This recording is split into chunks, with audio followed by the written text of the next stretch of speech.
afternoon, morning, evening, depending on where you are, Gen Con. We are the official Kickstarter games team. I know there's a lot of Kickstarter talks and discussions and things like that, but we really wanted to get together as the sort of newly forward-facing Kickstarter games team and not only reintroduce ourselves to everyone, but also give you a lot of fun information and hopefully dispel a couple weird rumors that we hear about Kickstarter. So I'm actually going to share my screen because I put a just, beautifully presented keynote together that is definitely 100% accurate and has no mistakes in it. So don't call me out. So I'm going to share that right now. I love how someone's filming from their car. Okay. I'm going to assume everyone can see that. So awesome, fantastic. So who are we?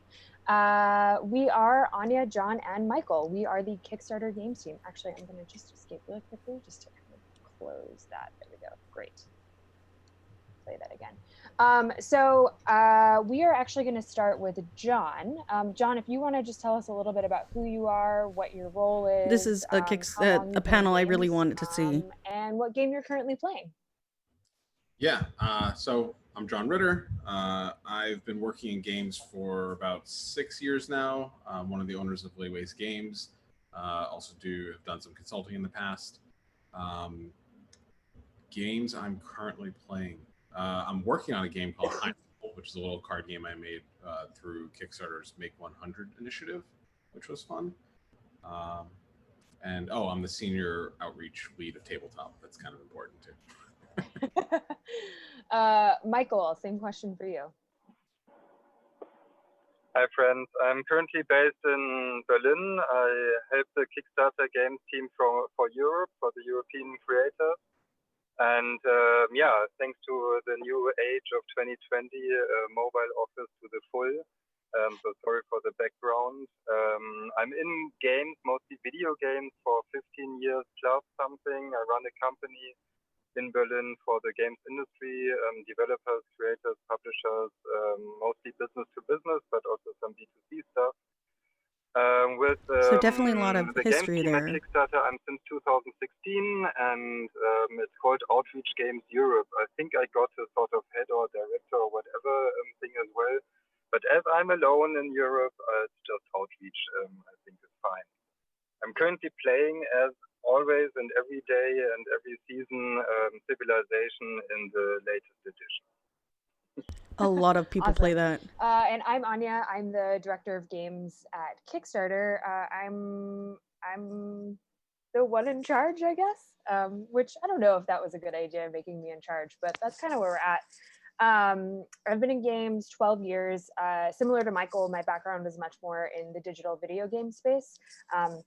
I got my start working in Flash. I worked for a website called addictinggames.com where I was the developer relations person.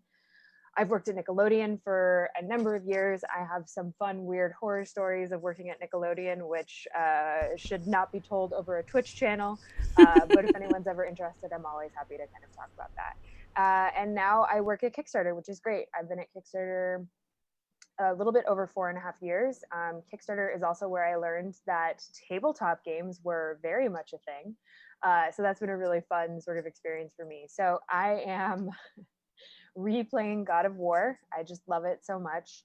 And I've been playing a lot of Oink games just with my husband and my neighbors. So it's been pretty cool. So gonna assume everyone knows what Kickstarter is, especially here at Gen Con and especially in a tabletop space. But if you didn't know, Kickstarter's mission is to bring creative projects to life, and we do that by connecting people to the projects that they love, and we like to think that we do that better than anyone. People from nearly every country on Earth have backed a project. Our community actually represents nearly every country, and that does include all 7 continents, and yes, that does include Antarctica. There's like someone just sitting alone in Antarctica backing Kickstarter projects. I like to think they're backing a travel backpack because that's just like what everyone seems to be backing. So thanks to, Kickstarter being now 11 years old and having representation in all 7 continents and pretty much every single country, Kickstarter has the largest and most engaged funding community. So over 18.2 million people have backed a Kickstarter project, which has resulted in 63 million pledges that have been made to all projects. This is not just games. This is representative of Kickstarter as a whole for the entire company. That's we will sort of dive crazy. into the tabletop numbers, which are clearly a big part of these.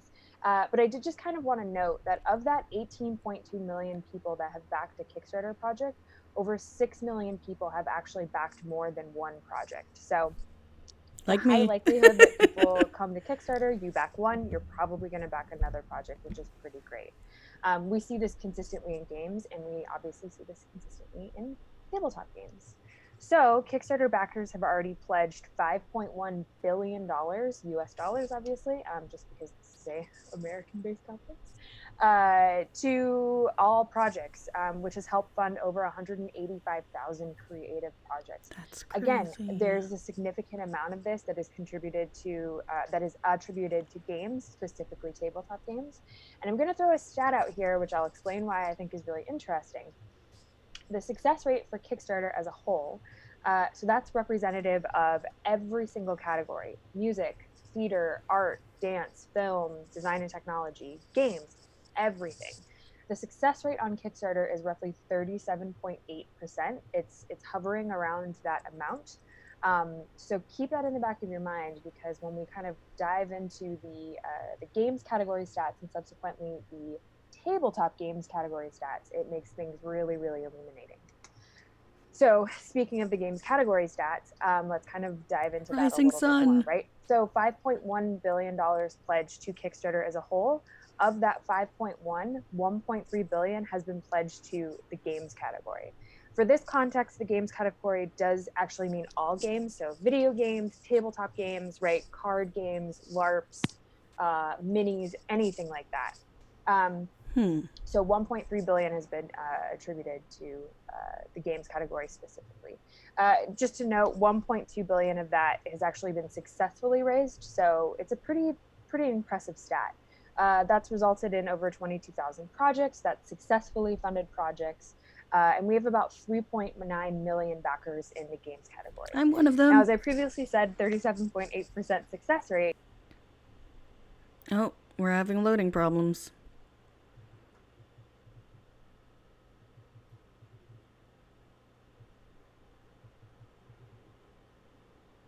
Come on. The games category is actually a 41.3% success rate. That 41.3% is representative of the entirety of the games category in the full 11 years of Kickstarter. But an interesting thing to note is last year, the success rate actually went up to 52.8%. So in 2019, the success rate for games as a whole was over 52%. Nice. Go and you might backers be thinking, well, for board games. I'm watching this at home because I'm not able to actually attend Gen Con. I wonder if the success rate in games has gone down because people are, our unemployment rate has skyrocketed. We have a global pandemic. There's just, it's mayhem out there. And interestingly, the answer is no. The success rate in 2020 is actually 57%. So it's a very, very high success rate for the games category specifically on Kickstarter. I also forgot to mention, we'll have a little bit of time for Q&A. John is going to manage that, but if you want to drop any questions in the Twitch chat, we'll be collecting those questions and answering them. Also, at the end of this, I have all of our personal emails along with our sort of like general games team emails. Awesome, because so I would love to talk to Anya. Like to ask questions in a public space, we are all available to help answer any questions. But feel free to drop any questions in Twitch chat, and we will get to what we can at the end of this very long discussion of me rambling and saying a lot of numbers. So obviously, this being Gen Con and a tabletop space, we wanted to really look at the tabletop numbers specifically that are on Kickstarter, right? $958 million has been pledged to just tabletop. Again, this is the entire 11 years of Kickstarter. Of that 958 million, 920 of that has actually been successful. That's brought in about 14,700. It's a little more than that. It's a little bit closer to like 14,800 successful projects, which is really, really great. And there are roughly 2.1 million backers in the tabletop category. I left out the video games category stats here just because this is obviously a tabletop conference in space. But for what it's worth, the tabletop or the video game numbers are roughly like, I think it's like 208 million has been successfully raised, and a little bit over 3,300 projects, and there's about 1.8 million backers in video games. But to harp again on the success rate that I find to be so interesting, the success rate in tabletop games for the full lifespan of Kickstarter is 60.4%. And as I'm sure you will know by this point, the success rate in 2019 was 66.9%. And so impressively, even in a global pandemic, the success rate in 2020 for tabletop games is 70.2%. So if you are thinking of launching a tabletop game over the next couple of months, as we're sort of, starting to get towards the end of the year-ish, I guess middle to end of the year, you have a very high likelihood of being successful, which is pretty great. So we have all of these numbers. Obviously, there's a huge thriving community on Kickstarter, especially in the tabletop game space. And let's say that you're thinking to yourself, wow, I've never launched a project before, or I've launched maybe like 1 or 2 projects, and I'm just sort of curious, like what exactly are sort of like best practices from specifically the Kickstarter games team. So I like to kind of think about these things in a yes and no context. So the yeses that we like are just a couple things, right? And these are obviously, each project is different. These are sort of just baseline, like this is what we would pretty much tell everyone. The most important thing for a games project is gameplay. That seems obvious, but it is kind of amazing how many times people omit their gameplay in the video or just kind of throughout their page. For tabletop, This is very true if you for have the Kickstarters, opportunity to show, especially like, for first-time gameplay GIFs creators. on your page, that's awesome. That is not by any means required. But explaining the gameplay to your game in a concise manner is key. The best way to do this is the first 30 seconds of your main project video. That first 30 seconds just needs to be gameplay. I've seen things where people do, and we've all seen things where people do like cinematic experiences or these big sort of like Hollywood level, just crazy videos. And if you have the opportunity and the financial means to do that, that is great. And we're not trying to tell people not to do that. But if you're like a 1-person creator or like a 2-person team and you don't have that opportunity, filming the gameplay from an iPhone or a mobile device is completely okay. But you need to have that 30 seconds of gameplay. Second, you want to keep your video short. So like 2 to 3 minutes at most in length. Videos I see Also, that depending are like on your 18 game. minutes long, they're just too long. This isn't a YouTube series that people are really interested in watching on Kickstarter. You can keep those videos, but keep them for things like your updates or for like further down on your page. But your main video on your Kickstarter project should absolutely be short.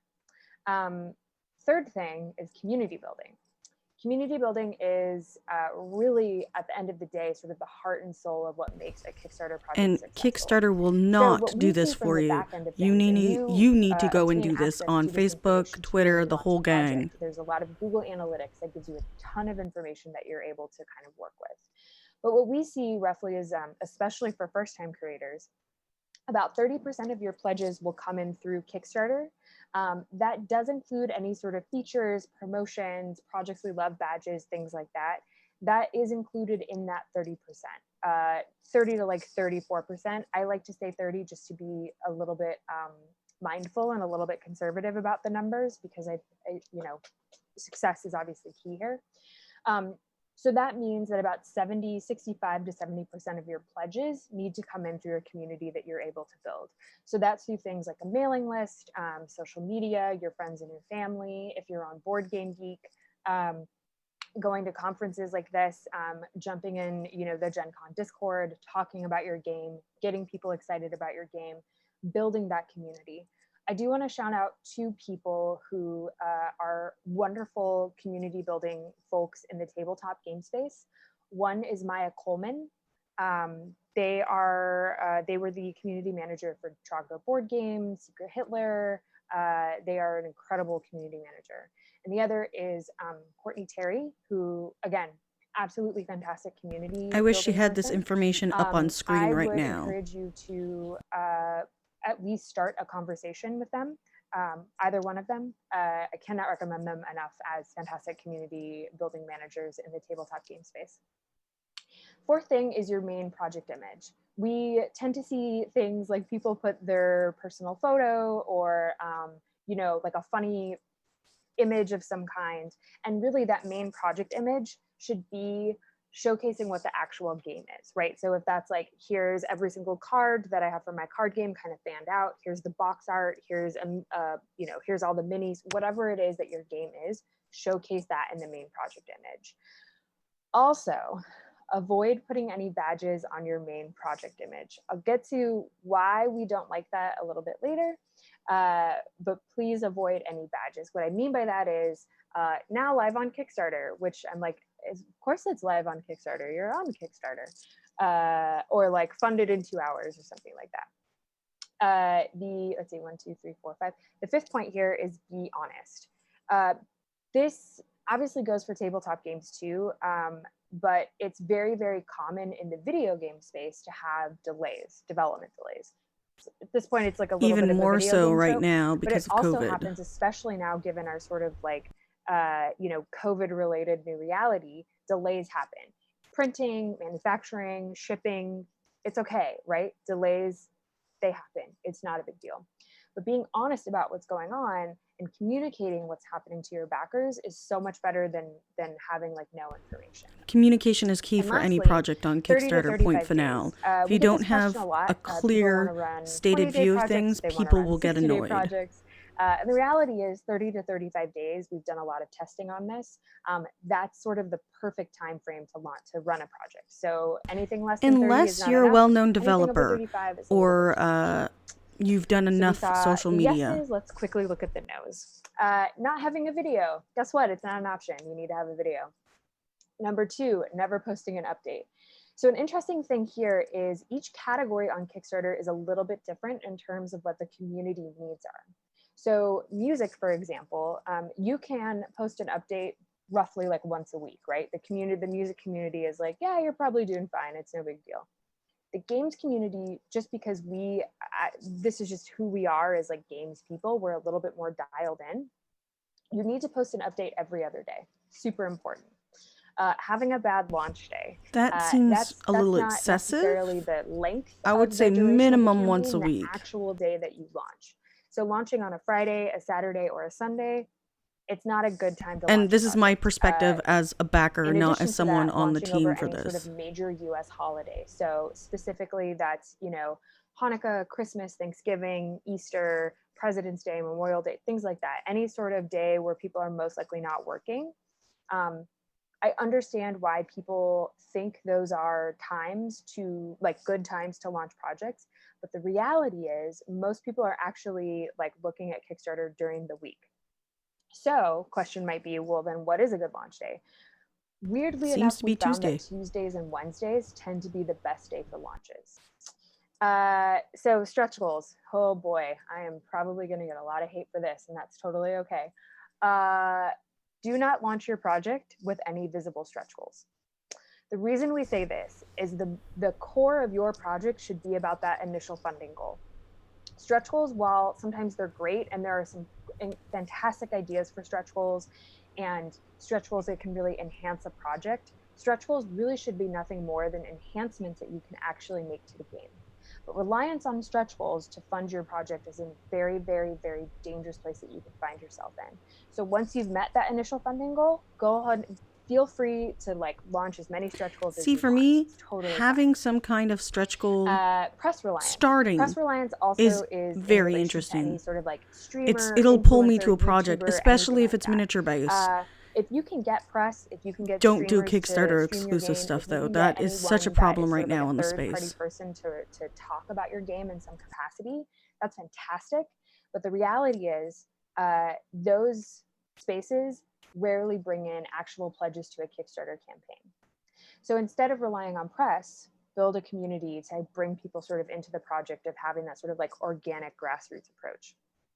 And lastly, just another way of saying being honest is ghosting.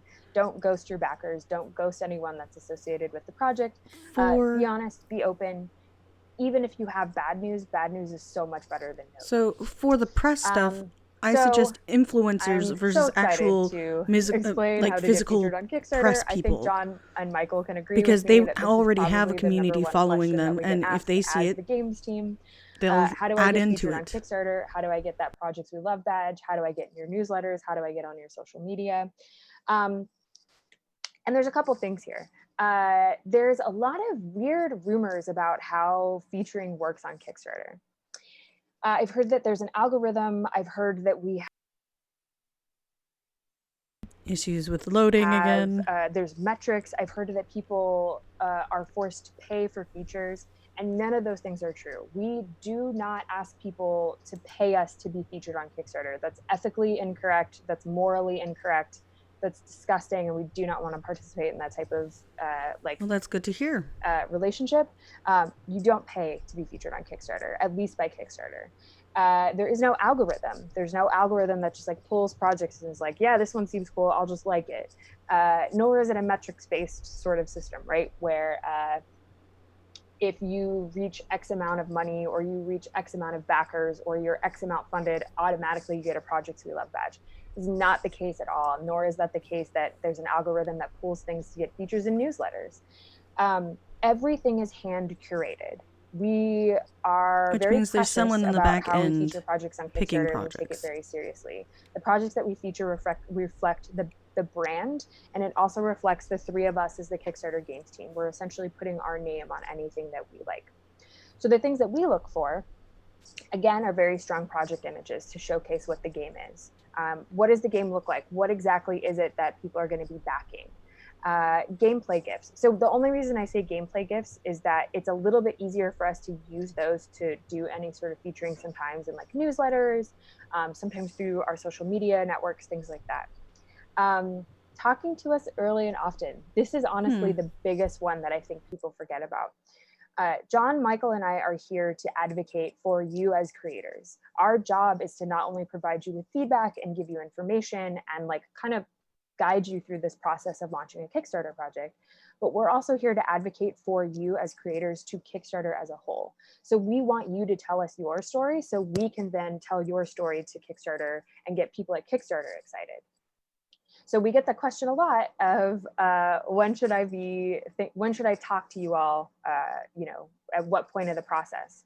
And the simple answer is, as soon as you're thinking of launching a Kickstarter project, we want to talk to you. We get a little sad sometimes when creators come to us and they're like, hey, I'm launching in an hour, so what do you think of my project? And we're like, oh my God, we have to like redo this entire project. This sucks.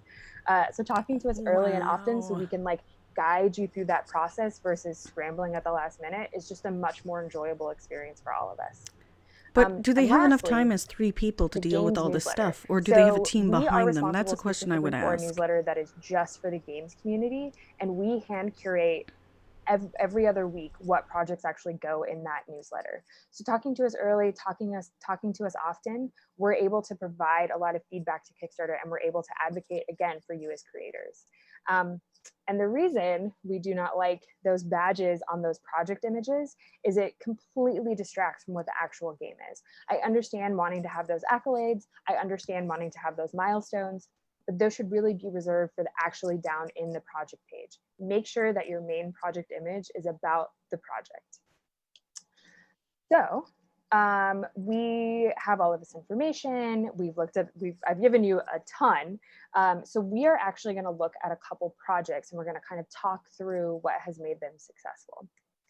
And the first project I wanted to talk about was Divinity Original Sin, the board game from Larian Studios. So this funded last year. It funded in December of last year. This was actually their third project on Kickstarter. So the first 2 projects were obviously Divinity Original Sin 1 and 2, the video game. And we had a long conversation in January of 2019.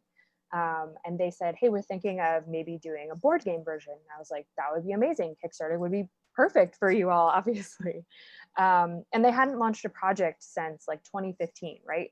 Divinity Originals and the video game, both video games had been incredibly successful. So it was a very, very long process of getting them to launch the project and making sure that they felt comfortable. So obviously did extremely well. They raised $1.8 million. They had 10,565 backers, and it funded in roughly December of 2019. And you might be saying, wait, but you said don't launch around the holidays.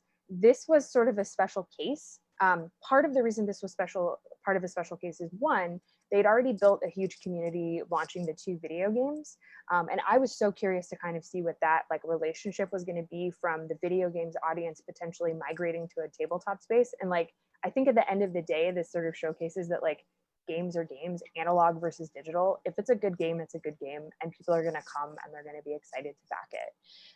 But also they really wanted to tie this to specifically PAX Unplugged, which I thought was such a great idea. And there's the back end thing that I had sort of mentioned in terms of that like 30-70 split. This is what you as a creator end up seeing. And I think there's a lot sort of happening here. So this sort of line graph that you can see with all these little dots, that's your funding graph. The curve of this graph is pretty consistent from every single Kickstarter project. We'll look at a couple that are like a little bit different, and it's really interesting to kind of parse out a lot of the information here. But as you can see, that first sort of spike is the first couple of days. Last couple of days also has a giant spike. We'll get into another project as to why that's a really, really important thing to keep in mind. But even having 2 extremely successful projects, that 42%, which is the green, that little green part, basically says like, hey, so 42% of your pledges have come in through Kickstarter, which is great, which is fantastic. And that little orange part is anything that's come outside of Kickstarter, which is the community that they're able to build. That's right? really interesting. I'm getting messages. Is everything good? Everything cool. Seems fine. Sorry, I like can't check the messages when I'm in full screen. I apologize. Oh, okay, cool.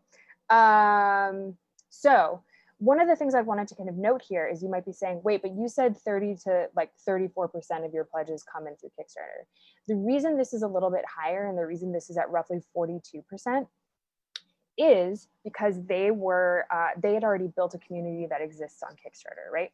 And so they did a really cool thing where they sent updates to their previous project. And so a lot of that green part of the pie is the community that they've built through Kickstarter. So yeah, good job on them. So I'm actually going to throw this to John because he's going to talk about a game called The Shivers. This is something I want to back so badly. So I heard about The Shivers mid-2019. I talked to Andy, the creator, and he actually wanted to launch last year. But no one knew about him. He had a really cool idea. It's a pop-up RPG, really geared towards families, but had no community. So the idea was there. The illustrations are unbelievable, and it funded so quickly. There's it's no community. Gorgeous. So I encouraged them to spend the remainder of 2019, early 2020, Sunday building morning that Kickstarter. community, going to shows, basically grinding with an iPad, saying sign up for our mailing list. And over the course of a year, he was able to go from no signups on a mailing list all the way up to I think it was like right before he launched, was like 2,800 emails, all manually received at conventions or through his website, which was unbelievable. And then ended up putting his pre-launch page up and had, I think, 2,500 people on his pre-launch page, which for what he was trying to do was awesome. John, what's a pre-launch page?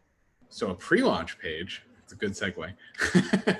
So a pre-launch page is before you're launching your campaign, after it's been approved. You can put up a little pre-launch page that allows folks to get notified through Kickstarter that your campaign is about to launch. Once you have over 10 followers, it shows the follower count. The campaign that I saw with the most followers recently was Frosthaven. It capped out around 23,100 or so. And Yeah. So also has a huge following. Encourage folks to get those out as early as they can, so they can get people in the loop about their game. And Andy did that. He got about 2,500 folks. So when he launched, all of those folks on the pre-launch page get alerted. They get an email that says, "Hey, this campaign launched," and then a little button you can click in an email to go straight to the campaign. So it's a great way to let people know in advance about your campaign, even before it's live. Can we go to the next slide? Absolutely. Awesome. Thank you. So Andy launched. Right now he's at, I think he's actually a little bit higher than that. He's at like 388 now. Yeah, sorry, these numbers are based on yesterday. Yeah, so he's gone up a little bit, but the campaign's doing gangbusters. And I think that building this community has been huge for him, because again, when he started the campaign, there were already 3,000 people on a mailing list, 2,500 people wanting to get notified. So he was able to get that burst at the beginning of the campaign, and he's a first-time creator. So this isn't, this isn't by accident. This is him. This is not luck. This is him doing really his homework. His entire team doing so, going to conventions, everything like that. So he's done a really good job at building that up. And I believe the next slide, yeah. So you can see at the beginning of the campaign, first day hit the goal, and then has been unlocking some stretch goals, and it's this perfect storm of him having the community, him having a really nice idea, really nice art, very unique idea as well. It hasn't been done before. And from there, again, I noticed this a year ago, but I've watched the journey and watch all the hard work that's been put into this. So it's nice to see that come realized a year later, even though that seems like a wild time, but it was very helpful for him and his team. John, what's that purple part? So that looks purple like part they froze. Is the custom referrers. So what you can do on the back end of a Kickstarter page is you can create your own custom links and then use those to post on a Facebook post that you're promoting, or with someone who's helping you run an ad campaign or something along those lines. So when you do that, those get put into their own bucket.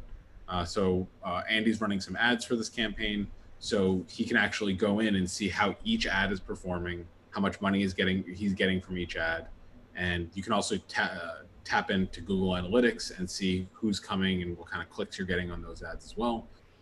So you can do a lot of measuring on the back end, and he's definitely doing that.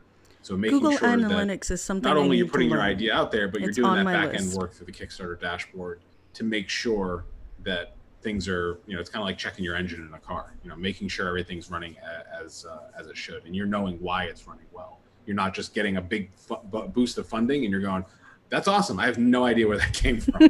You're figuring out, okay, I know where that came from, that's repeatable, let me see if I can do that again, or figure out another way to do something like that. Yeah, the custom ref tags are really powerful too, because what we've seen a couple people do is, let's say that you have like 2 different Facebook ads and you're like, I know this one Facebook ad is going to kill it. And for whatever reason it doesn't. And let's say that the second, which we're like not anticipating taking off, does. That means that you're able to really monetize that second ad that you didn't necessarily anticipate. So it's basically like live A/B testing. Yeah, figuring out I've seen weird things work out where people are very confident this one image is going to be the thing, and it ends up being a different image with certain copy going along with that image. So sometimes you just never know what's going to hit, and this helps you definitively without guessing. Like Anya was talking about assumptions. There's a lot of assumptions that are made when people are doing their campaigns and they don't know what's hitting and they think they know. So using those custom ref tags actually lets you genuinely know what's working. Absolutely. Cool. Thanks, John. Oh. So the third project I wanted to talk about was a really cool game called Rap Gods. But before I get into this, again, just wanted to mention that we are going to be we'll have ample time to do Q&A at the end of this. So make sure to drop your questions in the Twitch chat. John is going to go through and parse out some of the questions. A lot of times we see like the same questions. So just sort of parsing through and organizing that. Our information will be at the end of this. So if for whatever reason you are not comfortable asking a question in chat, but still want to ask something to John, Michael, or myself, or our just general games team email, that is also fine. And John's dog is now barking. Sorry, I will mute myself. No, it's fine. It's totally fine. Okay, so rap gods, hip hop for your tabletop, build rap skills, make money, earn street cred, start beef, be a rap god. This is advertised as the quote hip hop strategy and storytelling board game, which is like so freaking cool. So I was introduced to the creator and Omari is amazingly by fun another to play creator in June of 2018. And this is actually kind of a fun thing for us on a games team, which is once creators sort of realize like, yeah, we're super accessible as like the games team folks, creators then start introducing us to other creators that maybe like those creators didn't know they had access to us, or the creators that we didn't know about. So us getting excited about creators that we haven't met is like truly one of the most fulfilling parts of this job. So Amari and I worked not closely, but a little bit together. I like just did very basic feedback before he launched his project. But I just thought it was like a really interesting strategy game where like you ultimately want to become the rap god. And you do that by earning the most record sales as like little plaques. And street cred. Which I was like, oh, it's so smart. Like music games are so challenging outside of like Rock Band, I think makes a lot of sense. But I feel like music tabletop games, they can be a little bit challenging to do. So I just thought this was such a great integration of those two spaces. Again, like being able to kind of showcase this as like a new creator, someone who he and his team are obviously very creative. And these are the types of projects that we as a games team get most excited by. I think, again, there's a misconception, and I'll move on to this next slide. I think there's a misconception that like we as the games team and just Kickstarter as a whole is so excited about projects like Frosthaven or Gloomhaven or Root or projects that bring in just a significant amount of money. And like, from a business side, obviously it's nice to have revenue. But I think that we get a little bit more excited about creators that are new and young and hungry and clearly have an incredible future ahead of them, which I think is like definitely the case for Amari and his team. So this actually funded in September of 2 years ago. Amari is a very awesome guy to talk with too. Raised $26,000, a little over $26,000. 390 backers, right? The background to this is what the board game looks like. But also one of the reasons that I really wanted to showcase this was this funding graph, where you might just be like, what is happening here? There's a lot of information that we can kind of gather and take away from this. Just as John and I spoke about, John spoke about for the custom ref tags, this was huge for Amari. This was massive. Those custom ref tags is essentially what really brought in, obviously, over 50% of the pledges, right? 25% of the pledges came in through Kickstarter, and 20% came through a community that, for whatever reason, it didn't seem to hit with an outside community. So many different reasons as to why that could be. That, quite honestly, the community building side and looking at these graphs is like something that we can have an entire separate presentation about. But the line graph here is what I really wanted to talk about. So right at the beginning of the project, huge surge, right? And that is pretty typical. Your project launches and you get a ton of pledges first, roughly like 48 hours. And then we see what we just call the project plateau.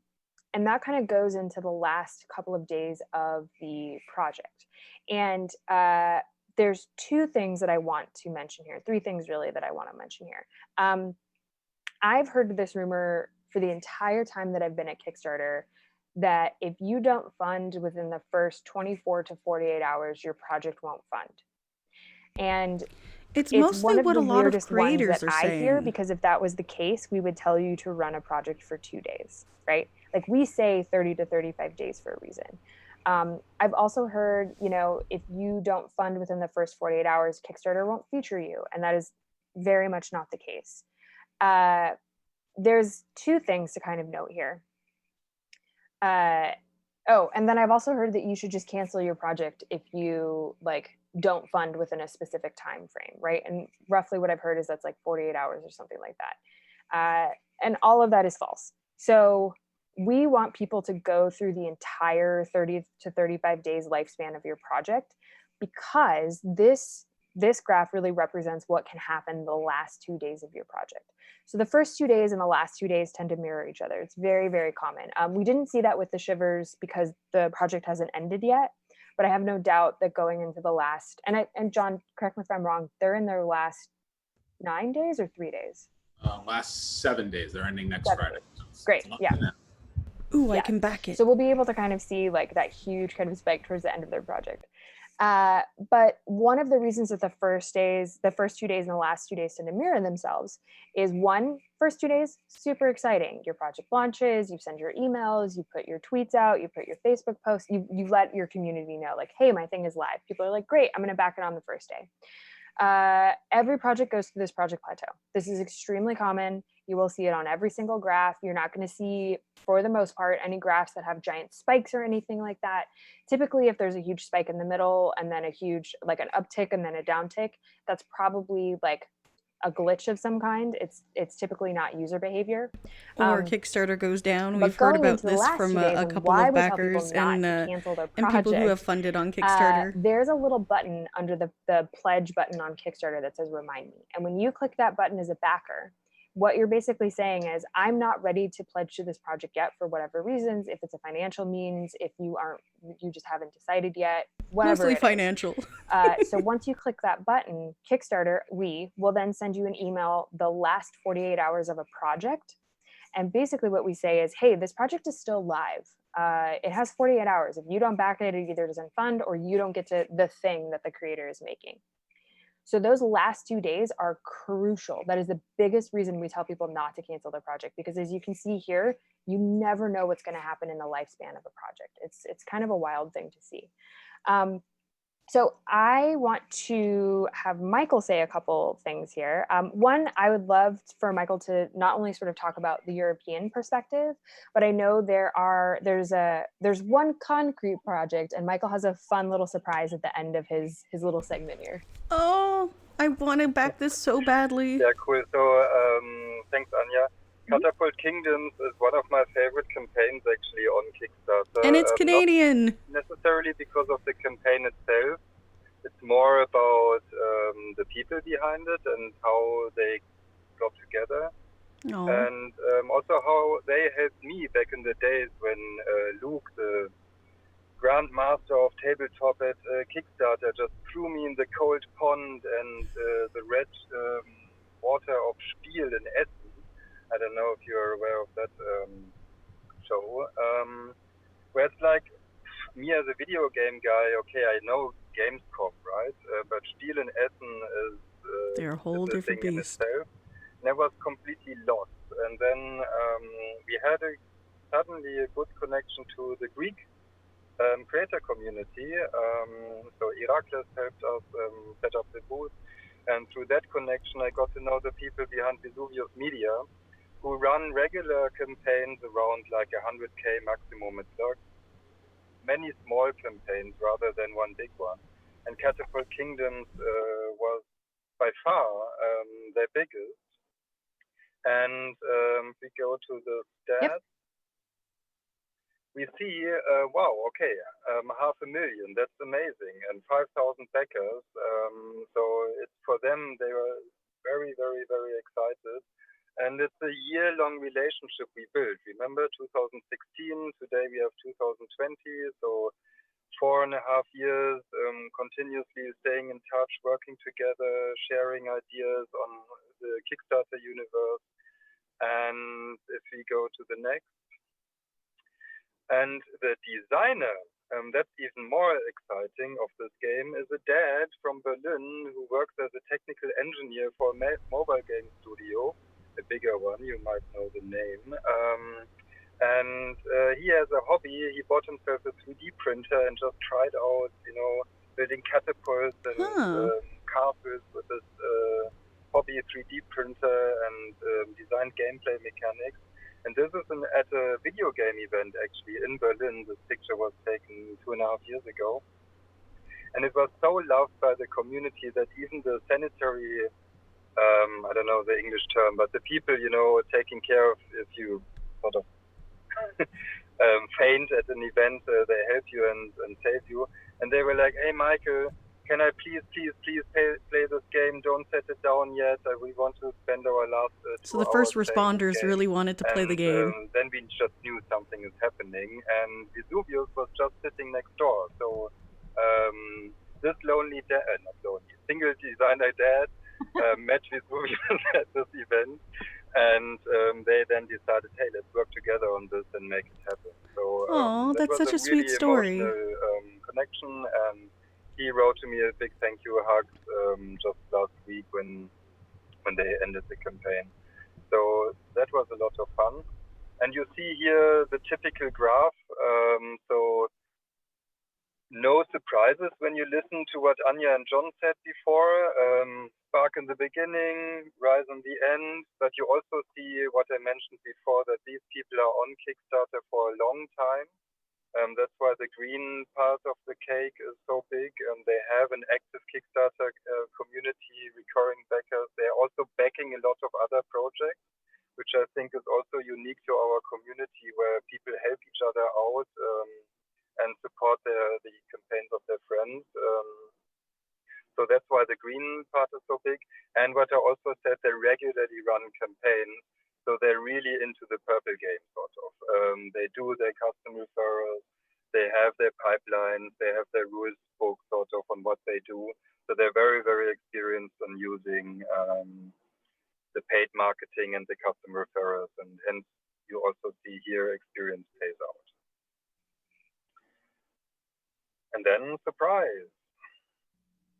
So as a video game nerd, I'm super excited that this thing is coming to the tabletop scenes of Kickstarter.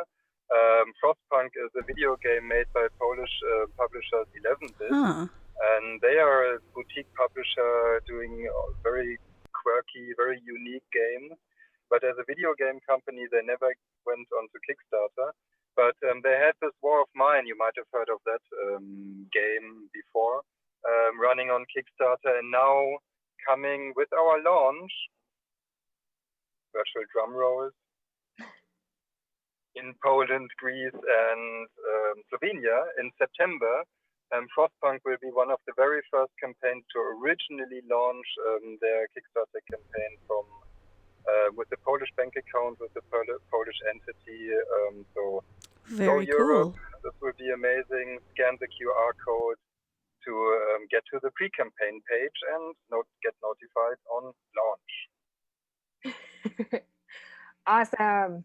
And speaking of Frostpunk, that's a great segue into our last game that we're going to talk about, which is Frosthaven, only because they both start with Frost. So, obviously we have to talk about Frosthaven. It completely blew up. And there's a lot of sort of like obvious information here. And there's also a couple of things that are not as obvious. And so, most funded game of all time now on Kickstarter. Holy crap. Kingdom Rush. But just to kind of give a little bit of context here, this is actually the 5th successful game from Isaac and his team. Mm-hmm. Their first project came out in 2014, which was Forge War. Gloomhaven launched in 2015. And then actually what I thought was so interesting here is that the second printing of Gloomhaven in 2017 was their first $1 million project. Actually made over $3 million, which is really, really kind of interesting, right? And I'd say that 2016, 2017 was such a heyday. It's still a heyday, really, for tabletop games. But this wasn't necessarily something that just like came out of nowhere, right? This was sort of a slow build. Their fourth project was Founders of Gloomhaven, which, is sort of an expansion, and then Frosthaven.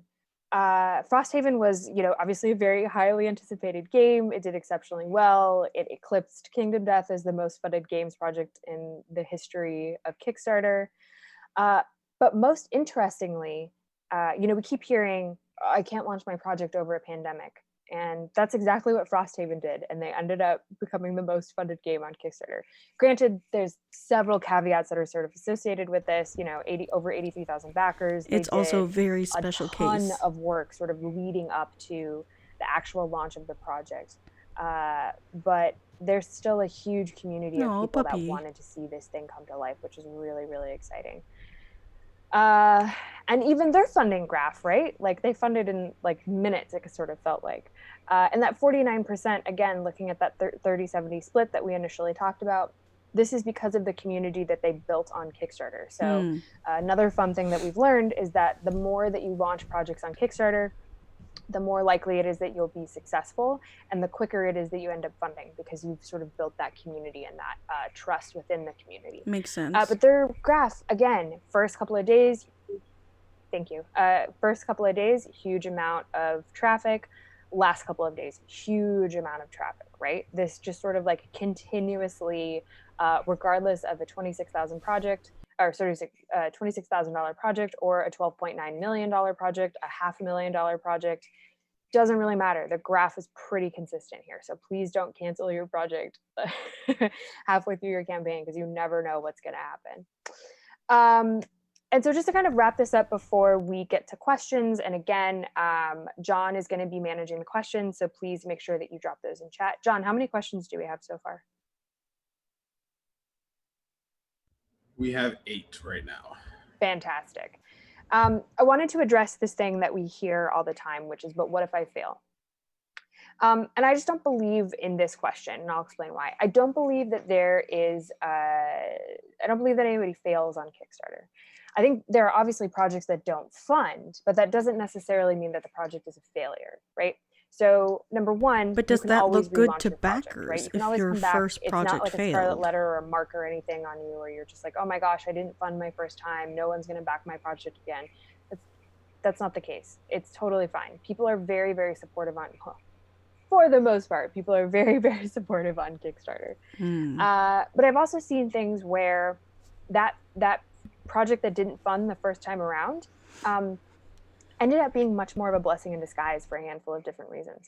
I've seen people get publishers because their project, maybe it didn't fund on Kickstarter, but a publisher saw it and was like, oh my gosh, I believe in this project so much and I want to be a part of it.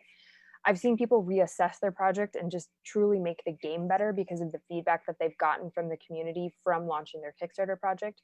I've also seen people collaborate on projects together and end up relaunching their project and being even more successful than they were the first time around. So please don't ever think that a failure is kind of what you think it is on Kickstarter. That's also why John, Michael, and I are here. We're here to support you and be your like little cheerleaders.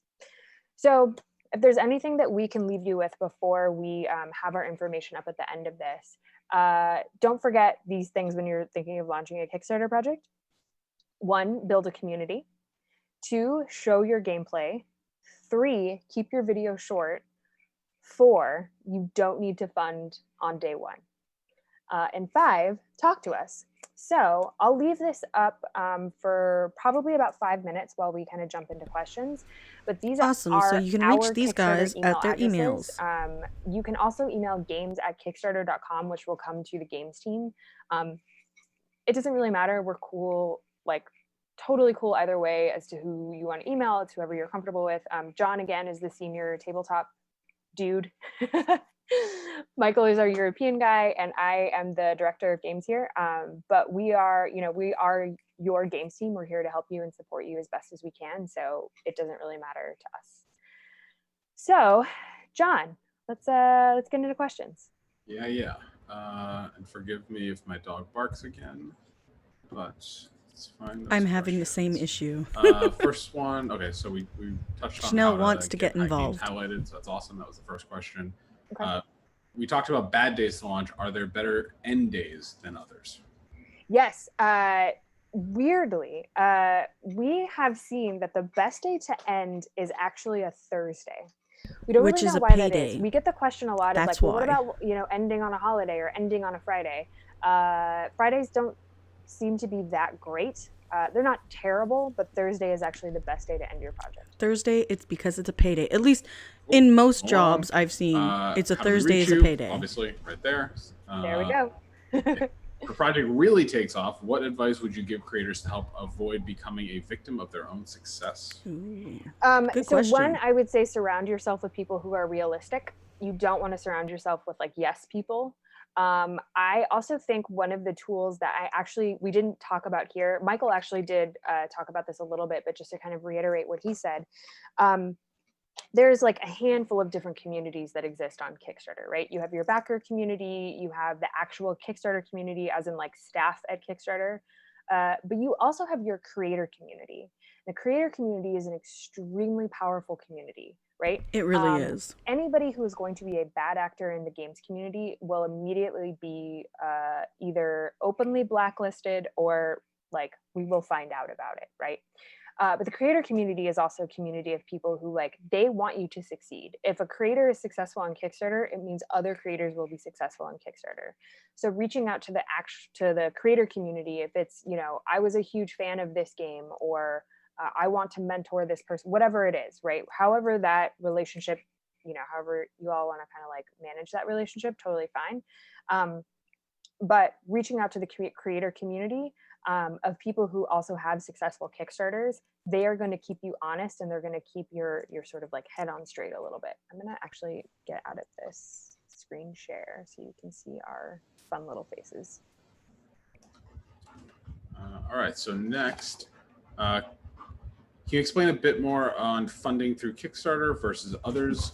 Is the curve measuring everything on Kickstarter? Is the curve measuring everything on Kickstarter? If so, how do you differentiate Kickstarter versus others? How do you measure Kickstarter versus a dog bark? Well, yeah. I'm sorry, say that one more time. Basically measuring Kickstarter versus other platforms. Oh, like I think I don't really understand that question. So let me do this. Why don't you email like us GoFundMe so and we that can, kind of thing. Parse that out a little bit more, because I can take that a couple different ways, and I want to make sure that I answer it correctly. So just email us and we'll answer that separately. Cool. I'm just going to a more, since we have 4 minutes left. I thought one I thought was a really good one. During this pandemic, how would you suggest building a strong community as opposed to going to a convention? Yes, that is a great question. We actually talked about this yesterday in a Zine Quest meetup that we had. So, you know, online communities are kind of the key right now. There's the Gen Con Discord. Discord is a great place as like the majority of games people. I'm pretty sure that Discord is a little bit more used within the video games community. I think the tabletop community is like adopting it a little bit more. It's starting to, because of using TTS and Tabletopia, right? So at least Discord, from my perspective. Michael, correct me if I'm wrong, but I'm going to assume there's like a Gamescom Discord. Cool. Yep, confirmed there will be a Gamescom Discord. I'm sure there'll be an SN Discord. Discord is where those online communities exist right now. Maybe there'll be one. We'll see. So finding those sign language, Discords good thing where to a use. lot of times, in lieu of actually going to a show and showcasing your game, whether that's buying booth space or the super fun go to a hotel because everybody just hangs out and is going to play games anyway, which is the secret of conferences. You can go to Discord and talk about your project. It's also one of my favorite parts of conventions space, right? Is hanging out after hours and just playing games that haven't even hit the shelf yet or haven't even come out yet. Easier and building a community that way, right? It's a fine line. You don't want to spam. You don't want everything to be about like, this is the thing that I'm making. Make sure that you check it out. And I'm not going to engage in any other conversation. Think about it as this is the way that I need to attend this conference. In addition to that, social media is a great way to kind of like continue to build that community. So that's where everybody's talking. If it's on Twitter, if it's on Facebook, there's so many tabletop Facebook groups. There's so many Kickstarter tabletop Facebook groups, right? Finding the one that you are the most comfortable in, I think is the best sort of plan of action there. Cool. Let's see. What kind of impacts have you seen around the COVID pandemic? Yeah, that is such a great question. So I know we have about 2 minutes left, so I'm going to answer this as quickly as I can. The easiest way to answer that is downside. We've seen less projects launch. The number of projects that have launched on Kickstarter has definitely gone down. A weird upside for games, again, it was like 57% success rate, up from the lifespan of 41%.